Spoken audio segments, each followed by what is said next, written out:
Mais d'abord, l'édito international sur Europe 1. Bonjour Vincent Hervouette. Bonjour Dimitri. La Corée du Nord vient de tirer un missile balistique juste au-dessus du Japon. Oui, c'est le retour de Rocketman, celui dont Donald Trump se moquait à la tribune de l'ONU en 2017. Ensemble, ils ont dansé une sorte de tango nucléaire, un pas en avant, deux en arrière. Une rencontre historique à Singapour, puis une autre qui était catastrophique au Vietnam. Le flirt a tourné court, les sanctions américaines restent depuis 5 ans vigoureuses, l'arsenal nucléaire nord-coréen aussi, mais depuis 5 ans, Kim Jong-il se retenait. Ce n'est plus le cas.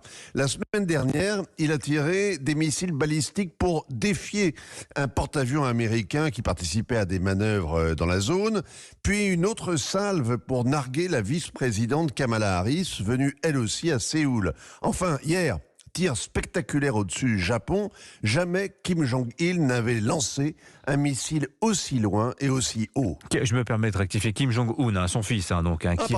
Je vous en prie. Voilà, une génération de retard. Alors, en tout cas, ce tir de missile a provoqué la mise en alerte des habitants d'Hokkaido, la grande île japonaise du Nord, auquel les autorités ont ordonné de se mettre à l'abri. Oui, mais le missile est passé à 970 km au-dessus de leur tête, à la vitesse folle de Mach 17.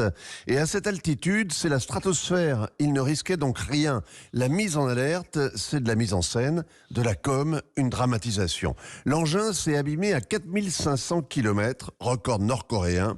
L'île de Guam, le donjon américain, ancré au large, est désormais à la portée de tir. Et ça, c'est une autre sorte de com, c'est de la dissuasion. Alors, Vincent, ce n'est pas la première fois que Pyongyang lance des missiles balistiques qui survolent le Japon.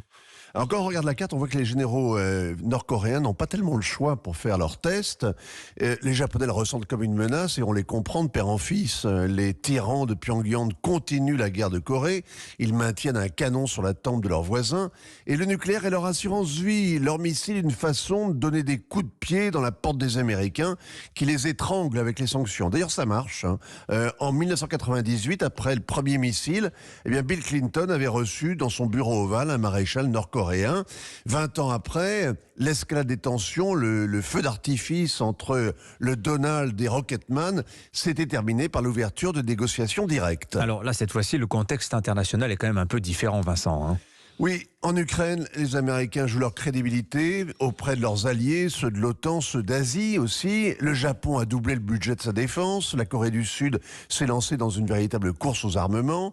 La détermination américaine doit surtout dissuader la Chine de marcher sur les pieds de ses voisins. Cette nouvelle guerre froide a réveillé Rocketman, c'était couru d'avance. Elle réveille aussi les faucons américains. Il souligne que depuis 70 ans, Pyongyang fait chanter le monde parce que Washington s'est contenté d'un armistice au lieu de mener la guerre de Corée jusqu'au bout. Et à leurs yeux, il faut vaincre la Russie et ne pas se contenter de la chasser d'Ukraine. Signature Vincent Hervouette, et j'ajoute que David Expert, un nouvel essai nucléaire nord-coréen est tout à fait probable, possible dans la deuxième quinzaine d'octobre. 7h46.